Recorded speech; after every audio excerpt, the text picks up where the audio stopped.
Heads up, because you are in the Hoodwood. I'm the Black Bandit, KJ Green, welcoming you to another edition of Sports from the Hoodwood. Coming up in this edition, is the Pac-12 really for real? You know they're going out of existence. Examine the case of 8 ranked teams in the top 25. The WNBA, it's critical mass. Are the Aces and Liberty headed for a WNBA final showdown? We'll have the NFL Week 3. Did all right last week, but I can do better. The game, Hoodwood Hot 5, that, it's slap, and tons of takes. I'm all over the place today. Moving fast and quick, so put your crash helmet on, button your seatbelt. It's Sports from the Hoodwood coming at you. Let's go.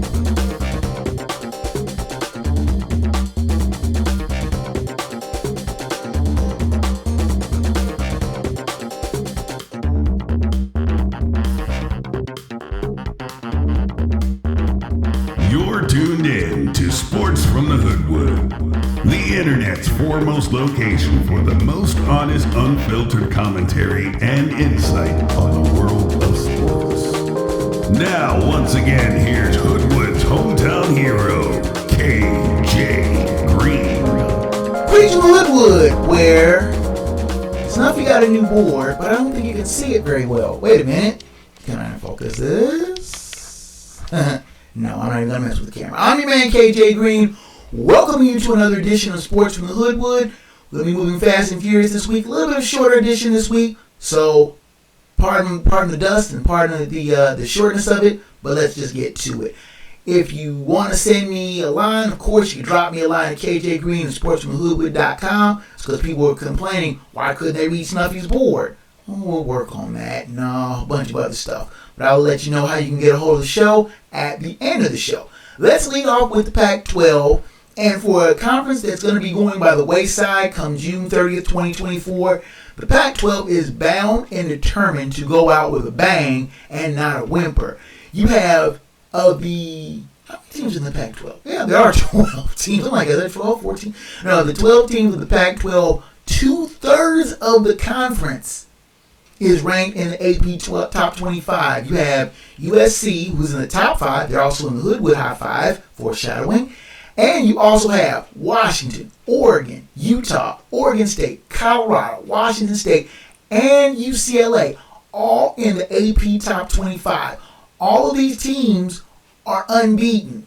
This is no joke, people. The Pac-12 is just determined if they're going to go out, they're going to serve notice to the Big 10 and the Big 12. Hey, they're going to have some tough teams coming on board coming up here soon. Now, of course, the ranks are going to thin out some because Colorado and Oregon are headed for a clash this Saturday in Eugene. Now, Oregon is a good team, a legit good team. They've been good for a number of years. Colorado, kind of new to the game. They've won 3 times as many games this year as they did last year. Which ain't saying much because they only won 1 game last year. But Deion Sanders has the whole state of Colorado abuzz, if not the entire nation. And everybody's waiting. Colorado's not that good. They're going to fall. They're going to get, first it was they're going to get their comeuppance against TCU. It's going to be good until TCU smacks them in the mouth. Then TCU went down in Fort Worth. Nebraska's going to show them what a real team is. Nebraska ain't been good in how long? But it was supposed to be a traditional rival. Then they go down too. Then it was, okay, Deion Sanders ran his mouth about Colorado State. But it's really the other way around. Jay Norvell of Colorado State talked big about, well, if I interview with people, I take my hat, my sunglasses off. Which is funny because a few times I've seen Jay Norvell be interviewed and he's had that sun visor on. Make it make sense. But Colorado and Colorado State played an epic game in Boulder last Saturday. Game went overtime after Shedeur Sanders drove the Buffs 98 yards in 2.5 minutes to tie the game. And then after both teams scored in overtime, Colorado scored again and held off Colorado State. And like I said, an absolutely fantastic game. That's one of those games that are more serving notice that, hey, Colorado may be a for real team. Say what you want about Deion Sanders, that he's always looking for the cameras, that he's always talking so much, but The Bucks have played really, really well under his stewardship of the first 3 games. He is proving time and again that he is a legit coach. Now, the biggest test is going to be on the road, in conference, in a nasty Autzen Zoo. That is not going to be a nice place to play. 3:30 kickoff Eastern on ABC, another nationally televised game. And it just seems like that you have the media who is either on the side hyping up Deion Sanders. Yeah, this is a great team, this is a great coach. Or the ones that are wet wanting him to fall. Those who want him to get his comeuppance. Because most people didn't think Deion Sanders was going to make the jump to a Power 5 school and make them as good as fast. And a lot of people don't believe the hype that he's going to continue to keep the Buffs this good. Now, like I said, there are some real tests on the horizon. Oregon, we've already talked about. USC is on the horizon too. Now, that's going to be a real test for the Buffs. Can they pass either one, if not both? I think that if they split the 2 games, that is still going to keep the legitimacy of Colorado high in the minds of voters. They are fast rising the polls. Can they make a run to the national playoffs? Now, easy now. We're not going to get that hype, not that soon. But if Colorado continues to win, I don't know. But look at the Pac-12 as a whole. USC we already knew was legitimate. Oregon, we were kind of saying, you know what, that's going to be a decent team. Let's see what they're going to do. But it's teams like UCLA, Oregon State, Utah. Okay, Utah was another team that they went to the Rose Bowl last year. So you've got 3 teams, USC, Oregon, and Utah. Legitimately good teams. Washington, another good team. So you got 4 of those 8 teams that you're going, okay, decent enough. But you knew they were all jumping to other conferences with USC, Oregon, and Washington going to the Big Ten next year, and Utah going to the Big 12. But it's these other teams. Your Oregon States, your aforementioned Colorados, Washington State, UCLA. What are they still in this league? Are they any good? But it's weird to see these teams legitimately jump up and take a place among the power elite. This, of course, annoys the SEC, who thinks that they should have 10 spots in the top 25 just by birthright. It annoys teams like Notre Dame that think we should be in the top 5, but for USC. It annoys teams in the Big Ten who are seeing these 4 teams and going, are these teams we're going to have to deal with next year? It's going to be a pretty tough road to hoe. Can they continue to sustain the success? They're going to cannibalize each other. I mean, that's going to go without saying. These teams are going to have to play one another. And when they do, you're going to see the cream rise to the top. I still see USC as a top 5 team, a legitimate national championship contender. But you got teams like Washington and Utah who are sneaky good and could throw a roadblock in the USC's march to a Pac-12 title. With most of the teams about to leave and last one out turn off the lights, but you still got Oregon State and Washington State who are going, you know what? Y'all can leave. We'll stay in the Pac-12 and build it back up with other newcomers. Could you see San Diego State, Boise State, some of these other high mid-majors from the Mountain West jump to the Pac-12 and make that still a stronger Power 5 conference? They've been wanting to get into a power conference. Will those teams move in with Oregon State and Washington State still being the standard bearers of the Pac-12 and move forward? It's anybody's guess, and it'll be interesting to watch. But I'm enjoying the football right now as it is.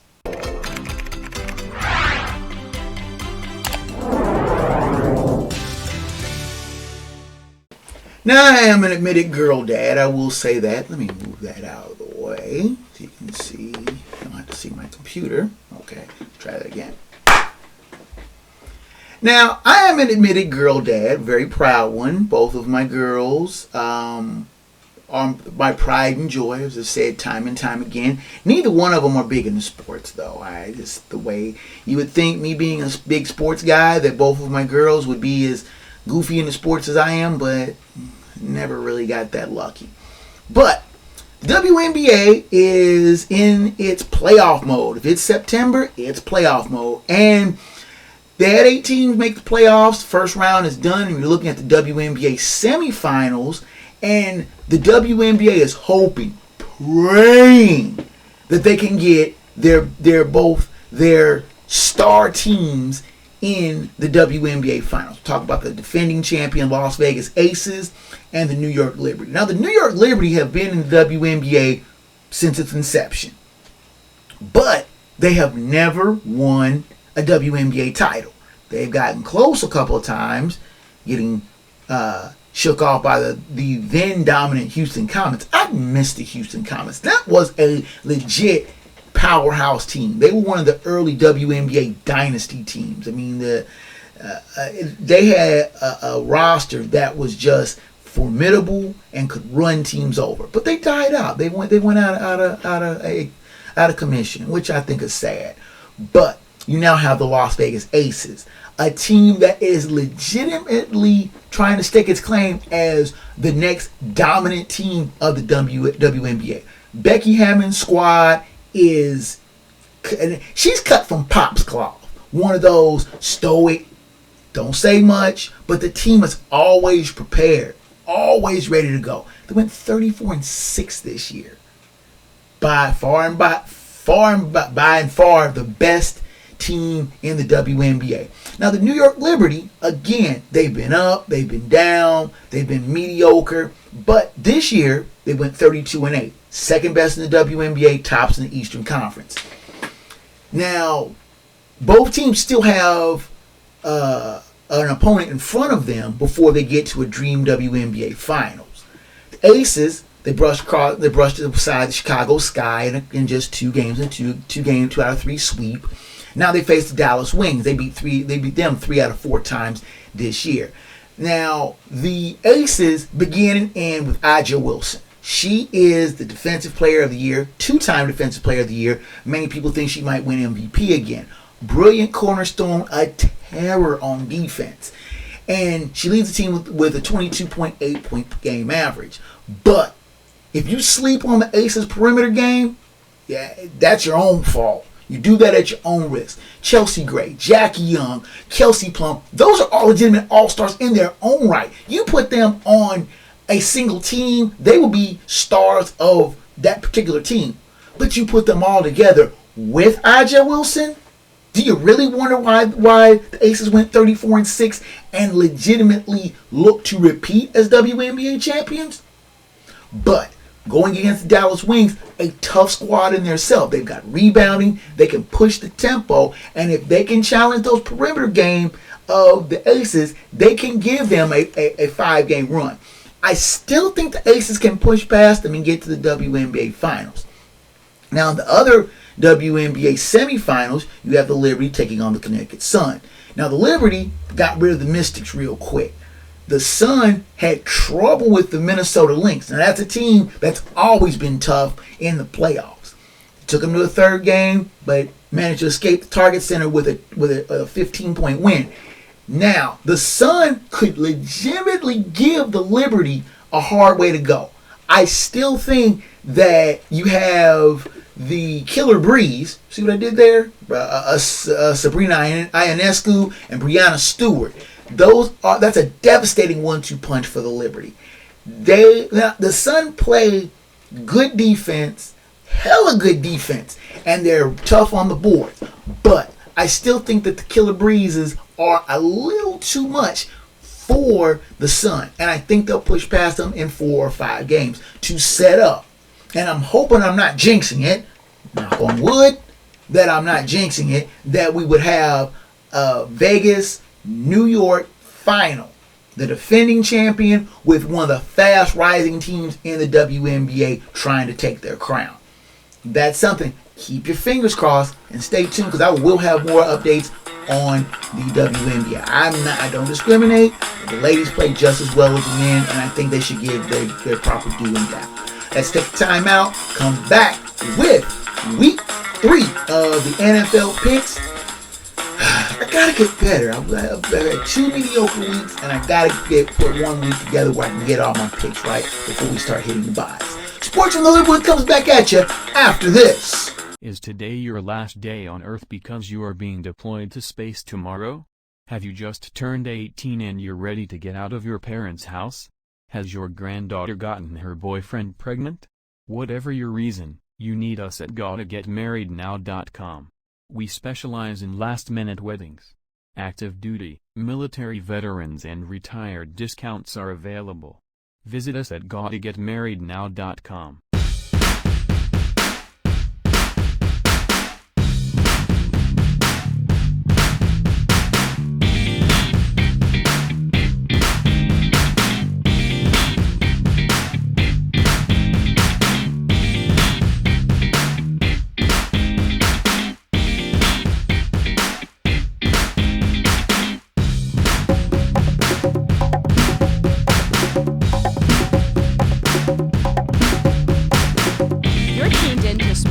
Hoodwood, the internet's premier destination for no-nonsense commentary, thorough analysis, and logical insight on the world of sports. Now here's the man that Wikipedia and Google call for sports fact checks, your host, KJ Green. You're back in the Hoodwood. My name is KJ Green, and let's get into the picks for Week 3 in the NFL. Last week, as I've been bitterly complaining all week, was another mediocre week. But, oh well, it's not a losing week, so I'll take my blessings where I can get them. I did correctly pick the Thursday night winner, San Francisco beating the New York Giants. Why the New York Giants continue to be on primetime TV, I have no idea. But that's neither here nor there. Let's get into the Week 3 picks. The odds being provided by ESPN for entertainment and comparison purposes only. I tell you this only because if you bet the Lions and lose, don't look at me. Look at your bookie with your checkbook and or debit card at the ready and pay off if you lose. Leave me out of it. Let's start out with the games of Sunday, September 24th. This is a Fox doubleheader weekend. As always, check your local listings for the games and times in your area. And of course, you can do no harm by checking 506 Sports. They have a wonderful, comprehensive map of the games that are being played in your area. I'm kind of annoyed that I have to watch the Packers again instead of the Vikings, but that's neither here nor there. Sooner or later, I'm going to get my Sunday ticket and be done with it. Anyway, let's start out with the games. We'll start out with the 1-1 Colts taking on the 2-0 Ravens at M&T Bank Stadium in Baltimore. 1 p.m. kickoff on CBS. The Ravens are 7.5-point favorites. Last week, Colts defeated the Texans 31-20, while the Ravens defeated the Bengals 27-24. And the fast fact is the Ravens have only allowed 23 yards and 0 first downs in the first quarter so far this season. Now, the Colts have surprised a lot of people, me included, with a solid win on the road in Houston. Anthony Richardson played decently and gives that squad a real glimpse of his potential. Now, the learning curve goes way, way up. When this roadie in Baltimore, the Ravens toyed with the Bengals in Cincinnati and held on for a crucial divisional win. The Colts are growing, to be sure, but as my mom used to say to me when I was a teenager thinking I was doing big things, you ain't grown yet. The pick is Baltimore. Next on the docket, we have the 1-1 Titans taking on the 1-1 Browns at First Energy Stadium in Cleveland. 1 p.m. kickoff on CBS. The Browns are 3.5-point favorites. Last week, the Titans defeated the Chargers 27-24 in overtime, while the Browns lost to the Steelers 26-22. Now, the fast fact is, in 8 starts for the Browns, quarterback Deshaun Watson is 4-4 with 9 TDs and 7 interceptions. Some savior. Now, the Titans look decent in outdueling the Chargers in overtime to win their home opener. They travel to Cleveland to face a Browns team that is reeling from the devastating injury to Nick Chubb and hopes old friend Kareem Hunt can come back and pick up the slack in his stead. The Titans know what it's like to be without their ace, as they've lived without the devastating running of Derrick Henry here and there, but he is ready to play for the visitors as it stands. I don't think that this will be the case, as already reeling Browns have I've lost my trust in them real fast. I think the Titans can grind out a win. The pick here is Tennessee. Next on the docket, we have the 1-1 Bills taking on the 2-0 Commanders at FedEx Field in Landover, Maryland. 1 o'clock kickoff on Fox. The Bills are 6.5-point favorites. Last week, the Bills defeated the Raiders 38-10, while the Commanders defeated the Broncos 37-35. The fast fact here is the Bills have allowed 26 first downs, second fewest in the NFL. Now the Bills bounce back strong to whip the Raiders in their home opener, and now they head to the nation's capital to battle a Commanders team that has a pair of narrow wins to start the season, a pair of 2-point wins to be exact. Rumors of Josh Allen's demise have been greatly exaggerated as he rebounded from a poor Week 1 performance to put up exemplary numbers. The Commanders have been quite fortunate to face a pair of teams that really lack closing ability and are 2-0, but I don't think they'll have that issue this week, as the Bills look a lot better than they initially led on. And I think the Commanders will crumble facing a legitimate squad. The pick here is Buffalo. Next on the docket, we have the 0-2 Chargers taking on the 0-2 Vikings at US Bank Stadium in Minneapolis. 1 o'clock kickoff on Fox. The Vikings are favored by a single point. Last week, the Chargers lost to the Titans 27-24 in overtime, while the Vikings lost to the Eagles 34-28. Fast fact is the Vikings last year were 11-1, playoffs included, in one-score games. They are already 0-2 in the same category this season.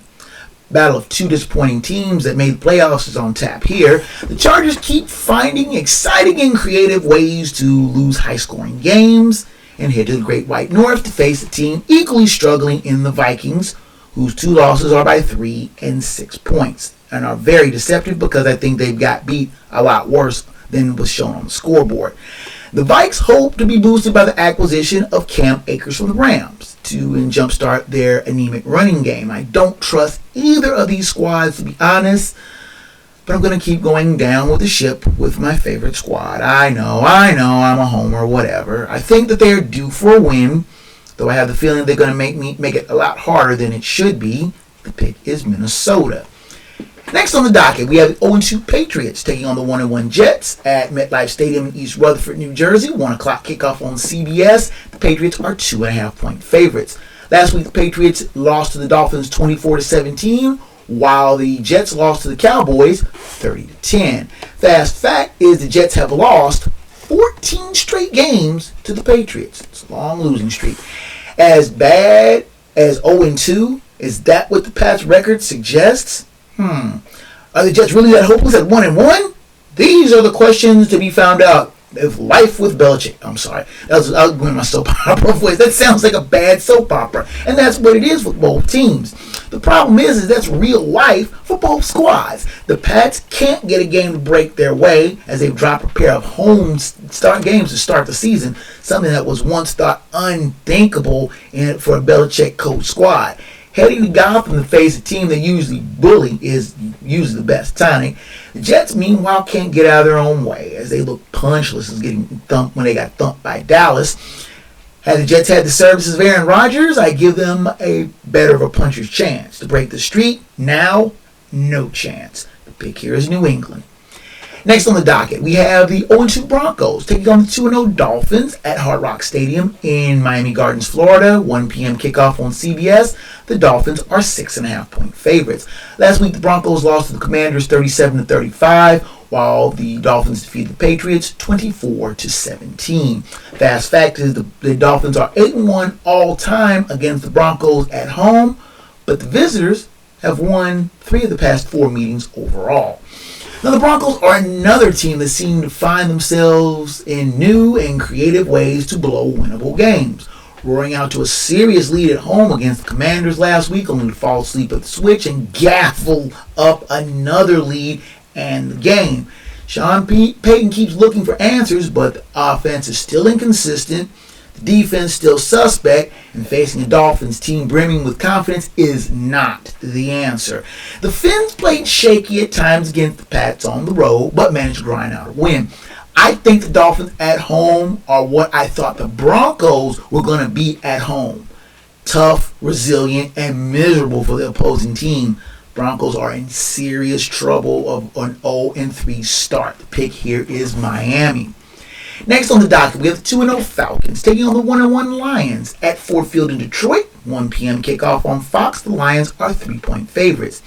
Last week, the Falcons defeated the Packers 25-24, while the Lions lost to the Seahawks in overtime 37-31.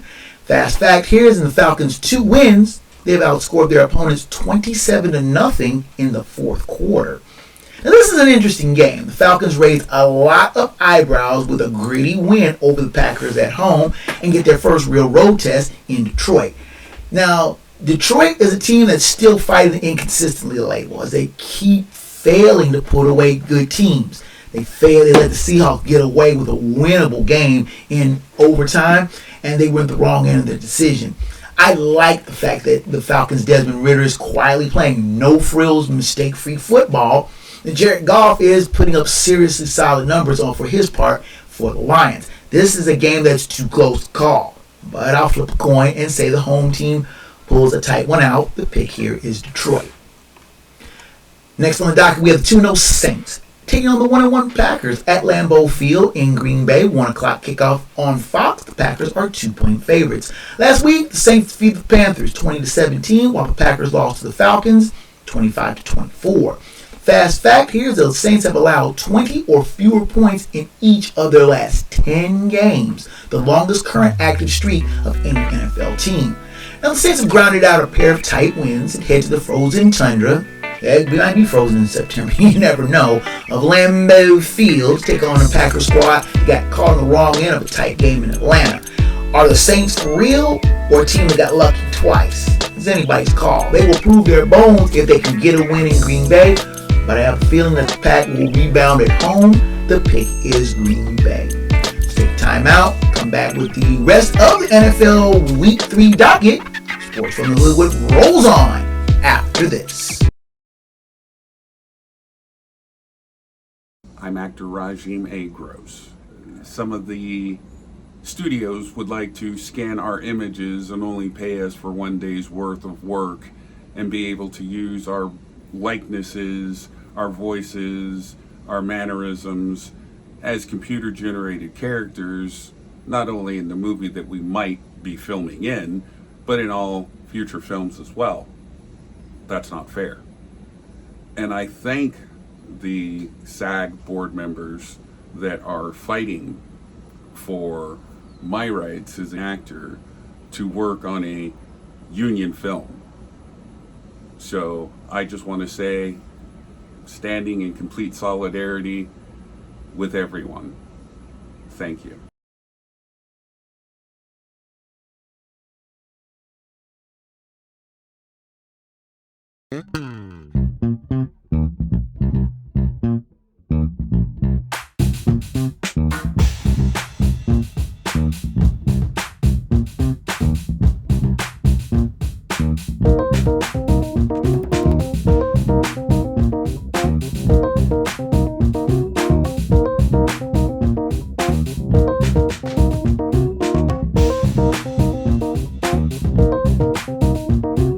You're tuned in to Sports from the Hoodwood, the internet's foremost location for the most honest insight, thorough analysis, and unfiltered opinion on the world of sports.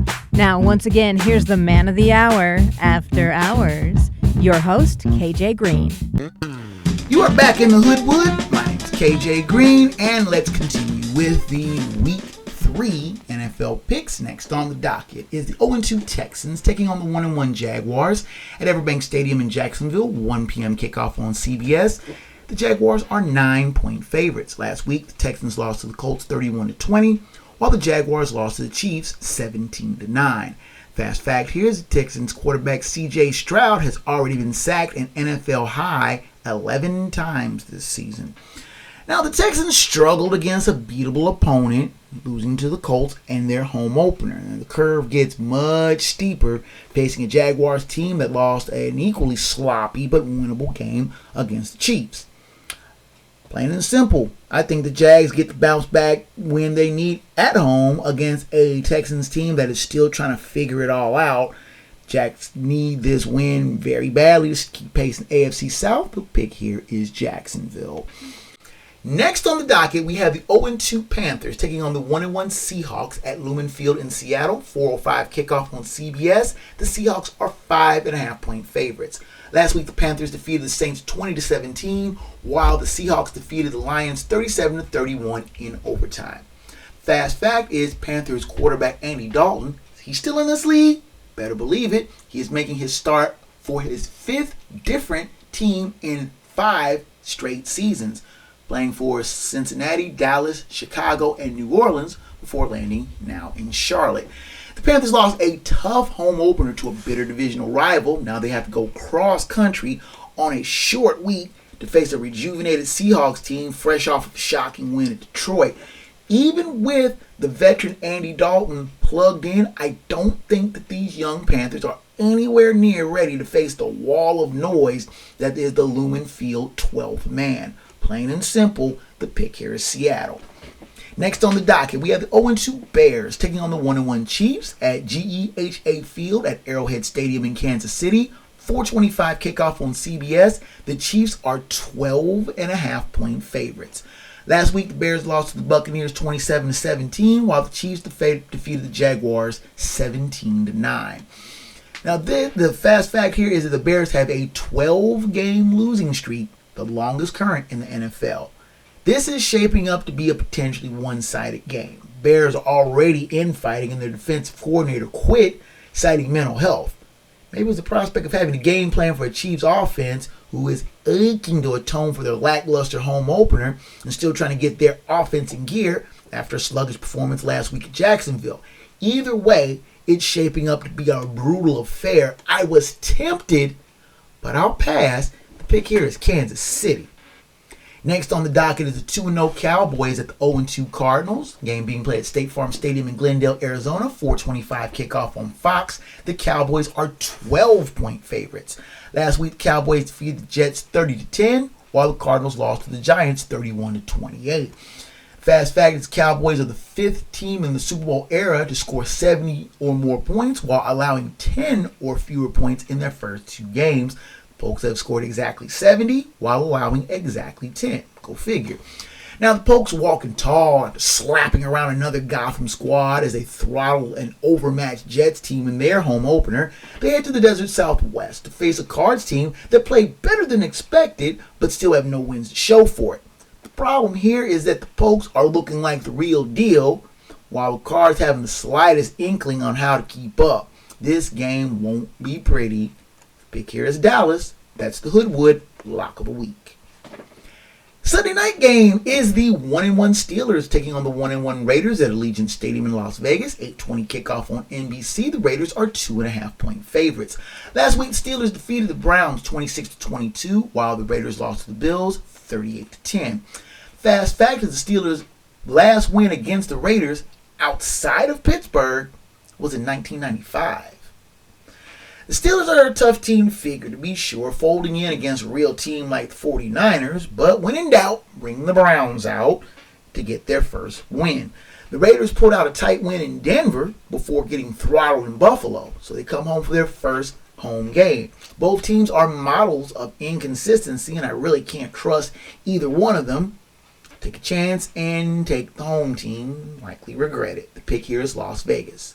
So look at the Monday night game, shall we? The game's Monday, September 25th. First on the docket, the 2-0 Eagles taking on the 2-0 Buccaneers at Raymond James Stadium in Tampa. 7:15 kickoff on ABC.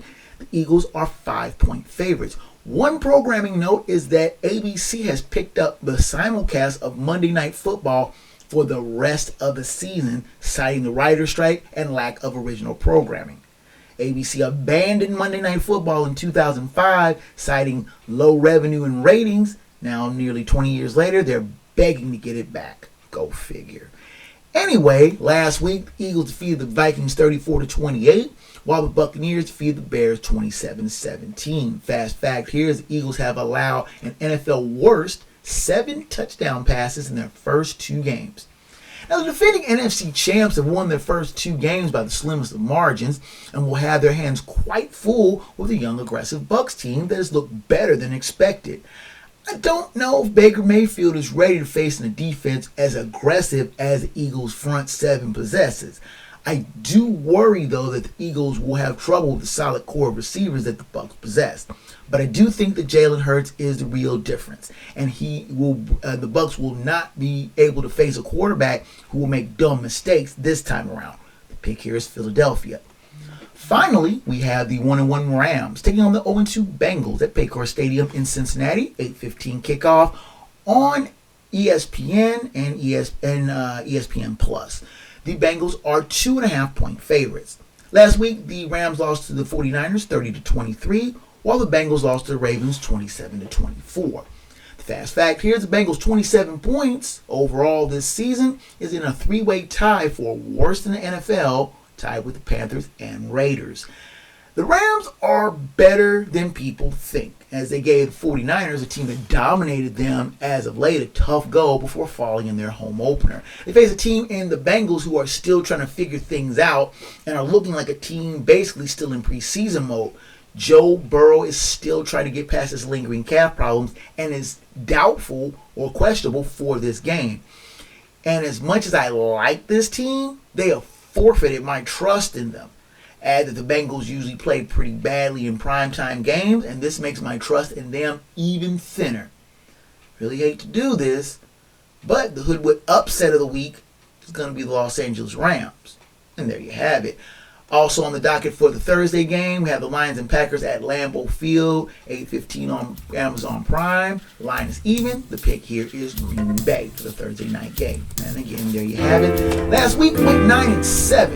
Block correct and upset incorrect. Overall, I'm 17-15. 2-0 on the locks. 0-2 on the upsets.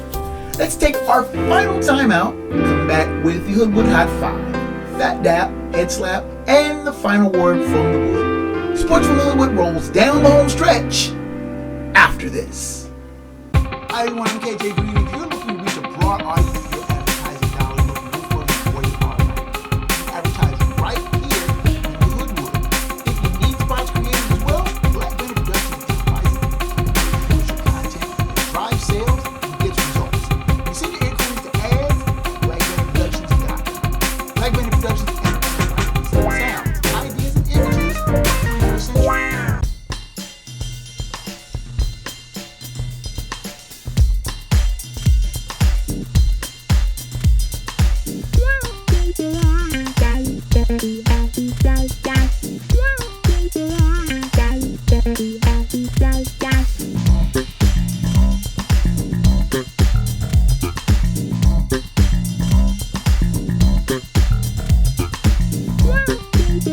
You're tuned into Sports from the Hoodwood, the internet's foremost location for no-nonsense commentary, insight, and opinions on the world of sports.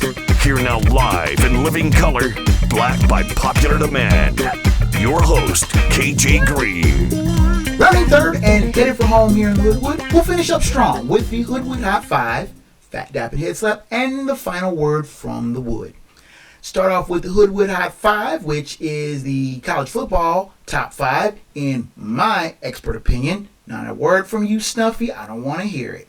You got a board, be happy with that. Anyway, it isn't like the Coley Matrix or whatever AFCA coaches poll or anything. It's just the top 5 teams I think are the best in the country. They don't necessarily jibe up with the AP or the coaches' top 5. But they're the 5 teams I think are best in the country. No change in the Hoodwood Hot 5, top 5 this week. We'll just run down the 5 best teams as I have them selected from 5 to 1. Our number 5 team is the Florida State Seminoles. They are 3-0. They remain at number 5 after defeating Boston College 31-29. Their next game is at Clemson. That was one time a big game, but now that Clemson isn't ranked, or they're ranked kind of low, it's kind of a mediocre game, but I think it'll be a good game nonetheless. Our number 4 team is the Texas Longhorns. They are also 3-0, ranked number 4 last week, ranked number 4 this week. They defeated Wyoming 31-10 last week. Their next game is at Baylor. Our number 3 team is USC, who remain at the number 3 spot. They were on a bye last week, and this coming week they will take on the Arizona State Sun Devils in Tempe. Our number 2 team is the Michigan Wolverines. They remain at number 2 after defeating Bowling Green 31-6. They are 3-0, and their next game is against Rutgers, their 4th of 4 home games, and they will be welcoming back their head coach Jim Harbaugh, who has been serving a 3-game suspension. Our number 1 team remaining at number 1 this week is Georgia. They are 3-0 after defeating South Carolina 24-14 to start the SEC play. Their next game, they go back out of conference for a non-con game against UAB. And there you have it. That's my Hot 5. What's yours?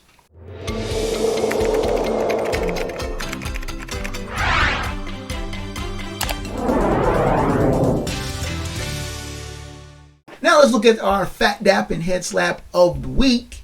Now, the Phat Dap goes to someone that is got to do something pretty big for me to give them dap, because I'm no fan of the University of Louisville, but you got to give it up to them for this. Louisville Metro Police, according to the Associated Press report, thanked Cardinals football players on social media on Thursday for, quote, coming to the rescue by helping right a flipped vehicle that was in an accident this week near the L&N Stadium home field. Now, a video posted by LMPD's verified account on Twitter/X shows a vehicle traveling through the intersection of Central and Floyd Avenues by the stadium's southeast corner on Monday afternoon.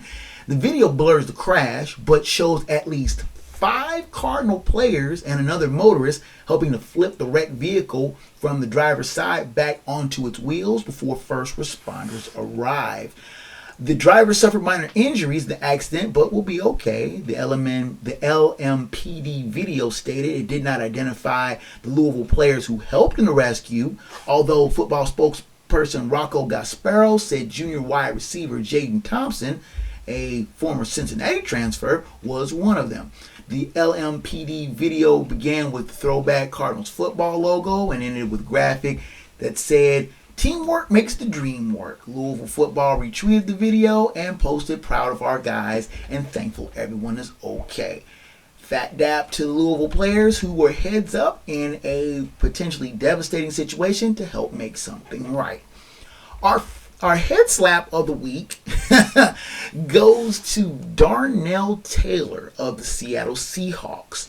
Now, as you can see in the video here, Taylor blows up Jared Goff on what looks like a blown protection by the Lions in last week's game against the Seahawks, but there was one small problem. It wasn't a sack. Goff had handed the ball off and done the play fakes like he had still had the ball. He'd done it so well, Taylor thought he had a free and clear hit on Goff, blew him up, and then celebrated like he got a sack. But instead he got a 15-yard penalty for unnecessary roughness. Head slap to Darnell Taylor of the Seahawks. You got the okie doke and didn't know you even got fooled. And now, without much further ado, let's go to the final word from the wood.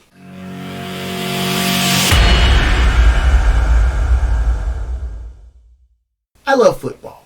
I love watching it, and I love both the college and the pro game. I love watching my beloved alma mater, University of Cincinnati, and have been a fervent fan of the Minnesota Vikings for decades.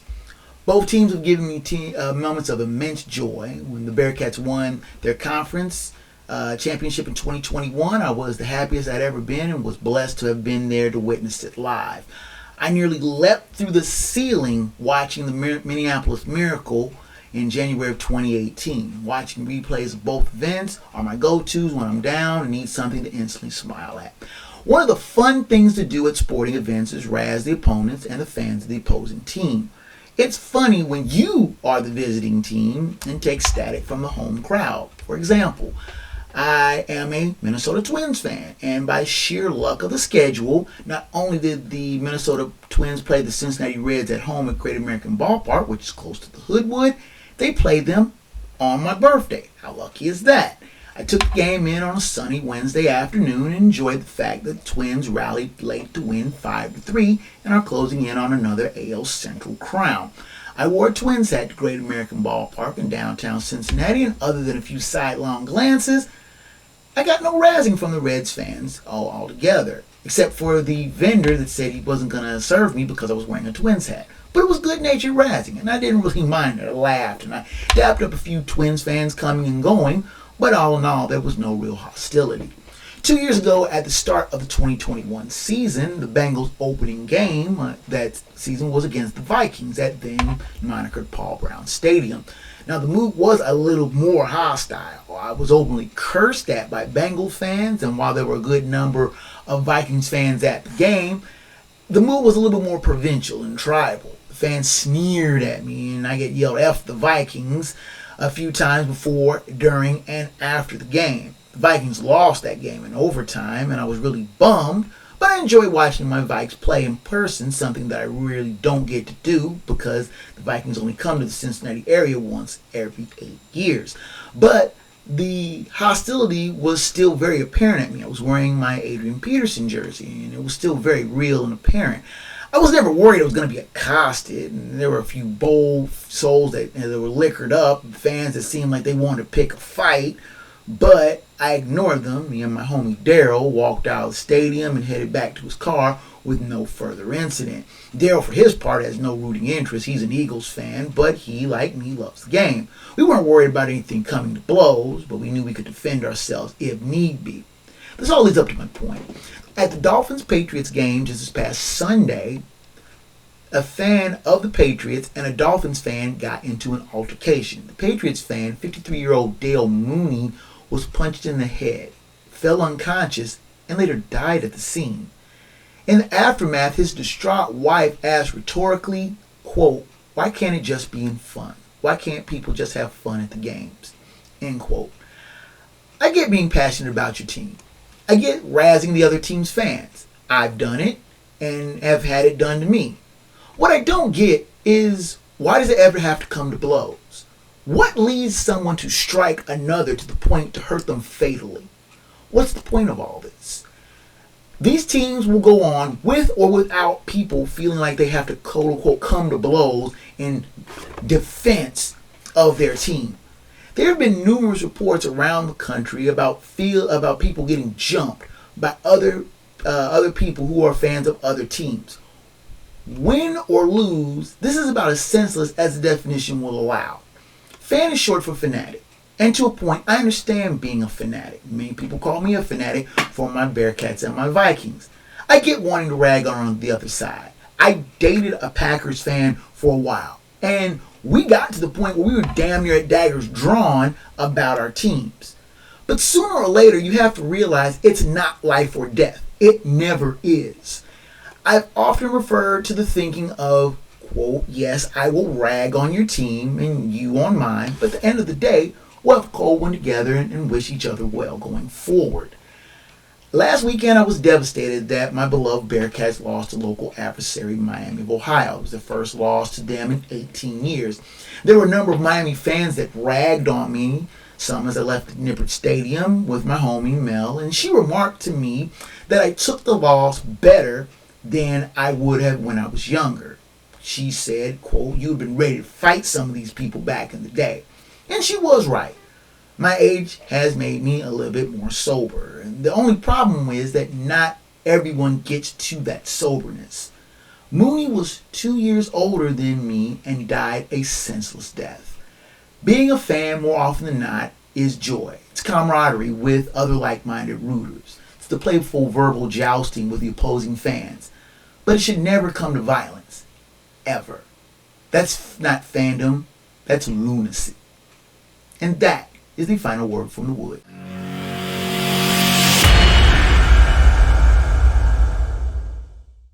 Now, with music soon coming up in the background, you know that means that your time here in the Hoodwood is just about done, and I thank you so much for your visit again this week.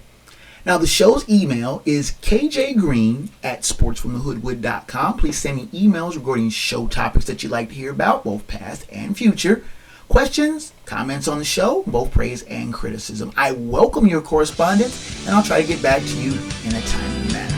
Now, the show's website is sportsfromthehoodwood.com, and I have a back catalog of the show dating back 11 years in both audio and video forms.